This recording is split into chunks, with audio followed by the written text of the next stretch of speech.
The following story is also available as a read-only version. Check the link in the description if you're interested. There was peace in this place, the old wizard found.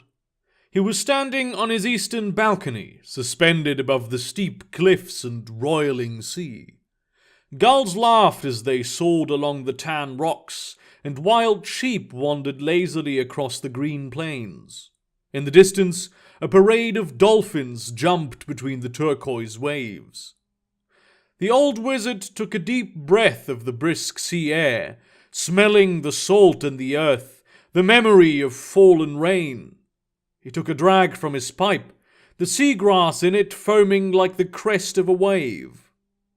The invigorating power of the deep ocean rumbled in his lungs for a while, and the smoke he blew out turned to water as it left the confines of his balcony. A steaming mug sat on a table next to the old wizard, the ceramic goblins on it toiling around like children on the playground. The hearty beverage within tasted like apples, cinnamon, and the dreams of a true optimist. He added a little goat's milk with honey and tasted it again. This time, it was perfect. When he was finished enjoying the ocean, the old wizard walked into his living room, the glass pane folding away like a curtain as he passed. A pyramid made of cut amethyst and the size of a human head hovered above a granite podium, spinning languidly. Oh, how he had coveted this item! Many years ago, when the wizard had been in his physical prime, he had led an expedition to a distant island on a foreign world. Everyone had told him the legends of the place were untrue, that they were little more than sailor's yarn, and that his journey was dangerous to the point of suicide. The only captain who would sail for him did not have a face, as it had been stolen from him, and the same fate had befallen all of his crew. The journey was arduous and plagued by problems. Mutiny was almost inevitable when they reached the shore of the island and managed to get fresh coconuts and citrus fruits from its sweltering jungles.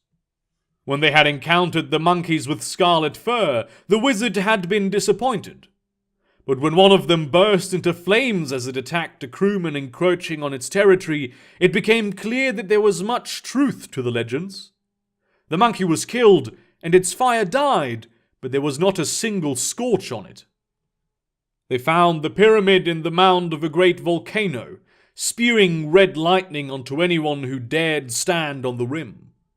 Recovering it had posed difficult, and required the construction of an ever larger conductor, but they had managed to cut it off from its source of power and load it aboard. As he walked toward the kitchen, the old wizard stopped in front of a door he hadn't seen the other side of in weeks. It was black, heavy, and made of metal. With a smile on his face, he stepped through and into a room that seemed at first utterly dark. A narrow copper bridge led to a large platform illuminated by the starlight his eyes were slowly calibrating themselves to.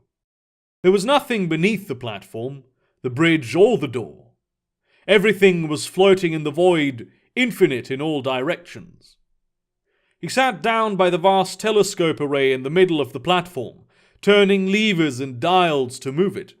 Peering through the lens, he focused on a group of 7 suns that had a bilious green luster to them.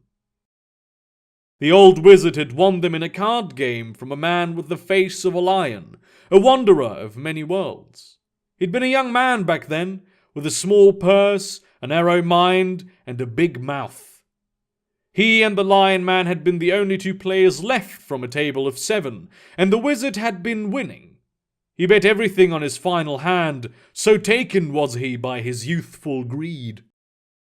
The Lion Man, unable to match the bet, had pulled a bottle with the 7 stars out of his bag and kept the rest of his coin. It had been a tense game, and nobody had ever found out that the young wizard cheated. Realizing that he was still holding a mug in his hand while grinning at the stars like a moron, the old wizard left his stellarium and walked into the kitchen. There, he leaned on the counter and looked into his garden. From here he could only just see through the surface of his pond and into the world beneath it. It was a reef, illuminated by a fictitious sun and glowing anemones, inhabited by shoals of colourful fish, shimmering sea snakes, and pallid merfolk.